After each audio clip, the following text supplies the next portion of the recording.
पेशंटला रक्त आणण्यासाठी सांगितलं जातं, मात्र आज डॉक्टर रुग्णासाठी रक्त देतात. काय वाटतंय, काय संकल्पना आहे, कशासाठी तुम्ही आज रक्तदान करताय, काय सांगा?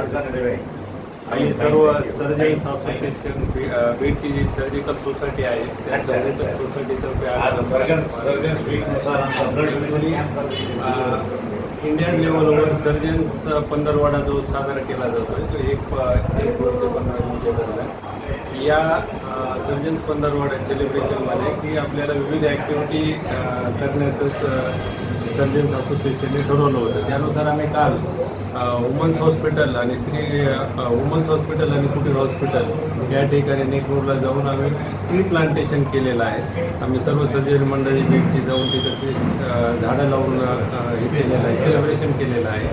आणि आज ब्लड डोनेशन कॅम्प रक्तदान शिबिर अरेंज केलेलं आहे. सध्या आपल्याला माहीत आहे की जिल्ह्यामध्ये रक्ताचा तुटवडा आहे आणि सगळ्यात जास्त गरज जी आहे सध्या ब्लड डोनेशनची आहे.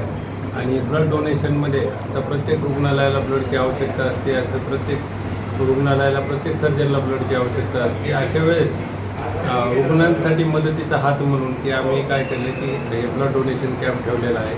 आमच्या बीड सर्जिकल सोसायटीमध्ये जेवढे मेंबर आहेत त्या सर्वांनी आज ब्लड द्यायचं ठरवलं आहे. त्यानुसार आम्ही आतापर्यंत ब्लड डोनेशन कॅम्प हा अरेंज करत आहे, जेणेकरून याच्यामुळं ज्यांना अत्यंत गरज आहे रक्ताची त्या रुग्णांचा नक्कीच याचा फायदा होईल अशी आम्हाला